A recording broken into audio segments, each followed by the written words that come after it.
ജീവിതത്തിൽ മടുപ്പ് തോന്നി തുടങ്ങിയപ്പോഴാണ് അവൾ ഒരു കൗൺസിലിങ്ങിന് പോകുവാൻ തീരുമാനിച്ചത്. ജീവിതത്തിന് ഒരർത്ഥം കണ്ടെത്തുവാൻ കഴിയുന്നില്ല. എന്തുകൊണ്ട്? നിരാശയോടെ അവൾ തൻ്റെ കൗൺസിലറോട് ചോദിച്ചു. അയാൾ അല്പസമയം ഒന്നും മിണ്ടിയില്ല. പിന്നെ തൻ്റെ ഭവനത്തിൽ ജോലി ചെയ്തുകൊണ്ടിരുന്ന ഒരു വൃദ്ധയെ മുറിയിലേക്ക് വിളിച്ചു. തൻ്റെ ജീവിതം അവളോട് പങ്കുവെക്കുവാൻ അയാൾ ആ വൃദ്ധയോട് ആവശ്യപ്പെട്ടു. വൃദ്ധ പറഞ്ഞു തുടങ്ങി.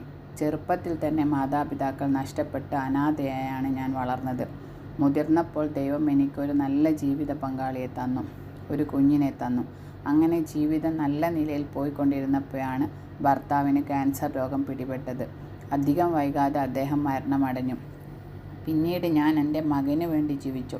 എന്നാൽ ഒരു അപകടത്തിൽപ്പെട്ട് അവനെ എനിക്ക് നഷ്ടമായി. കടുത്ത നിരാശയിലേക്ക് ഞാൻ വഴുതി വീണു. ഇനി എന്തിന് ജീവിക്കണമെന്നാണ് എൻ്റെ ചോദ്യം. ജീവിതം അവസാനിപ്പിക്കാനായി ഞാൻ റോഡിലേക്ക് ഇറങ്ങി നടന്നു. വഴിവക്കിൽ അപകടത്തിൽപ്പെട്ട് മുറിവേറ്റ് കിടന്ന ഒരു പൂച്ചയെ ഞാൻ കണ്ടു. അതിൻ്റെ അടുത്തേക്ക് ഞാൻ നടന്നു. പകുതി ജീവൻ മാത്രമുള്ള ആ പൂച്ചയെ ഞാൻ വീട്ടിലേക്ക് കൊണ്ടുവന്നു. അതിൻ്റെ മുറിവുകൾ വെച്ചുകെട്ടി. പതുക്കെ പതുക്കെ അത് സുഖം പ്രാപിക്കുവാൻ തുടങ്ങി. എൻ്റെ മനസ്സിൽ സന്തോഷവും ശാന്തതയും തോന്നി തുടങ്ങി. കുറച്ചുനാൾ കഴിഞ്ഞ് അത് പൂർണ്ണമായി സുഖം പ്രാപിച്ചു. അന്ന് ഞാൻ ആദ്യമായി ജീവിതത്തിൽ വീണ്ടും ചിരിച്ചു. ജീവിതത്തിൽ ഞാൻ ഒരു അർത്ഥം കണ്ടെത്തുവാൻ തുടങ്ങി. ഒരു പൂച്ചയ്ക്ക് ഞാൻ ചെയ്ത നല്ല കാര്യം മനസ്സിൽ സന്തോഷം പ്രദാനം ചെയ്തു.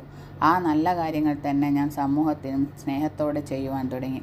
ഓരോ ഭവനത്തിലും കയറിയിറങ്ങി ഞാൻ എനിക്ക് കഴിയും വിധം സേവനം ചെയ്തുകൊണ്ടിരിക്കുന്നു. ഉപേക്ഷിക്കപ്പെട്ടവർക്കും രോഗികൾക്കുമൊക്കെ ഞാൻ ഒരു തണലായി ഇന്ന് മാറുന്നതിൽ തികച്ചും ഞാൻ സന്തുഷ്ടയാണ്. വൃദ്ധയുടെ ജീവിതം കേട്ട് അവൾ ആ മുറി വിട്ടിറങ്ങി. ഒരു മാറ്റത്തിൻ്റെ തയ്യാറെടുപ്പോടെ. യുവസമൂഹം ഇന്ന് ഒരു തരം വിഭ്രാന്തിയിലാണ്. സ്വയം കണ്ടെത്തുവാൻ, ജീവിതത്തിൻ്റെ അർത്ഥം കണ്ടെത്തുവാൻ ഇന്ന് യുവജനങ്ങൾക്ക് കഴിയാതെ പോകുന്നു. മത്സരത്തിൻ്റെയും നിരാശയുടെയും ലോകത്തിലാണ് ഇന്ന് നാം ജീവിക്കുന്നത്. ഇവിടെ സന്തോഷവും സമാധാനവും കണ്ടെത്തുവാൻ പലപ്പോഴും നമുക്ക് കഴിയാതെ പോകുന്നു. ഒരുപാട് സാധ്യതകളുള്ള ലോകത്തിൽ സ്വന്തം സാധ്യതയും അർത്ഥതലങ്ങളും കണ്ടെത്തുവാൻ വിഷമിക്കുന്ന യുവസമൂഹം ഓർക്കേണ്ടതൊന്നാണ് സ്നേഹം. സ്നേഹം നഷ്ടപ്പെടുമ്പോഴാണ് സന്തോഷവും സമാധാനവും നഷ്ടപ്പെടുന്നത്. ജീവിതത്തിലെ പന്നിപ്പാച്ചിലുകൾക്കിടയിൽ സ്നേഹം കണ്ടെത്തുവാൻ നമുക്ക് ശ്രമിക്കാം. അതുവഴി സമൂഹത്തിന് സേവനം പ്രദാനം ചെയ്യാം. ഇവിടെ നാം ജീവിതത്തിൻ്റെ ശരിയായ അർത്ഥം മനസ്സിലാക്കും. എൻ്റെ ജീവിതം എന്തിനു വേണ്ടി എന്ന ചോദ്യത്തിനുള്ള ഉത്തരം ഇവിടെ ലഭിക്കും. അതുവഴി ജീവിതത്തിൻ്റെ സന്തോഷവും സമാധാനവും ഒരുപോലെ തളിരിടും.